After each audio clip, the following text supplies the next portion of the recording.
कुछ भी करने से पहले थोड़ा सोचें। एक युवक ने शादी के कुछ साल बाद पिता से कहा कि वह विदेश जाकर व्यापार करना चाहता है। पिता ने उसकी मंजूरी दे दी।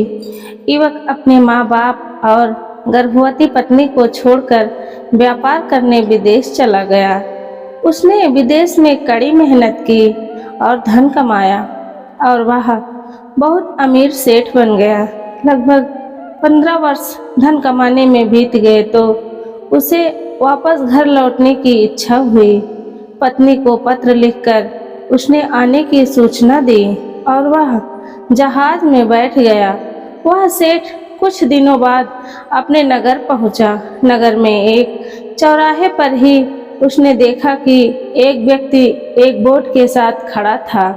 उस बोर्ड पर उसने लिखा था, बेशकीमती ज्ञान के सूत्र।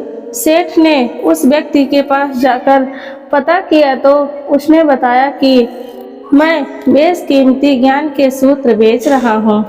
तो सेठ बोला, ठीक है, एक सूत्र मुझे भी दे दो। वह आदमी बोला, मेरे हर ज्ञान सूत्र की कीमत 100 स्वर्ण मुद्राएं हैं। सेठ को यह सौदा महंगा तो लगा, लेकिन उसने यह ज्ञान सूत्र खरीद लिया। उस व्यक्ति ने सेठ को ज्ञान का सूत्र दिया, कोई भी कार्य करने से पहले 2 मिनट रुक कर सोच लेना। सेठ ने वह सूत्र अपनी डायरी में लिख लिया। सेठ को अपने घर पहुंचते पहुंचते रात हो गई। सेठ ने सोचा, इतने सालों बाद लौटा हूँ तो क्यों ना सीधे पत्नी के पास पहुंचकर उसे सरप्राइज दूं। घर के चौकीदारों को इशारे से अंदर कुछ भी कहने से मना कर दिया और सीधे पत्नी के कमरे में गया। वहां का नज़ारा देखकर वह चौंक गया। उसने देखा कि उसकी पत्नी के साथ एक युवक सोया था। यह देखकर सेठ गुस्से से आग बबूला हो गया। वह सोचने लगा कि मैं परदेश में उसकी चिंता करता रहा और यहाँ अन्य पुरुषों के साथ सो रही है। आज मैं इन दोनों को जिंदा नहीं छोड़ूंगा। वह गुस्से से अपनी तलवार निकालकर दोनों पर वार करने ही जा रहा था। इतने में उसे 100 स्वर्ण मुद्राओं के बदले जो ज्ञान सूत्र खरीदा था उसकी याद आ गई कि कुछ भी कार्य करने से पहले 2 मिनट सोच लें। वह 2 मिनट सोचने के लिए रुका। उसने तलवार वापस पीछे हटाई, लेकिन वो किसी बर्तन से टकरा गया।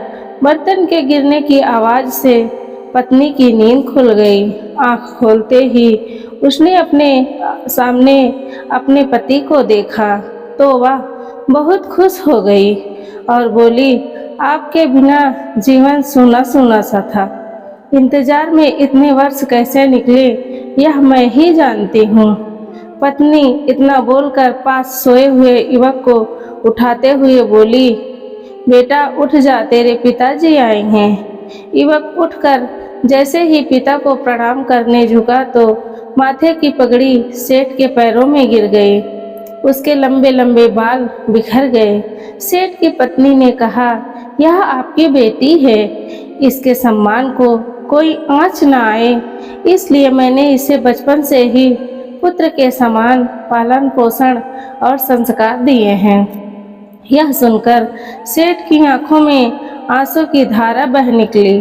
उसने पत्नी और बेटी को गले लगा लिया और सोचने लगा, यदि आज मैंने उस ज्ञान सूत्र पर अमल नहीं किया होता तो आवेश में आकर कितना अनर्थ हो जाता। मेरे हाथों से मेरा ही निर्दोष परिवार खत्म हो जाता।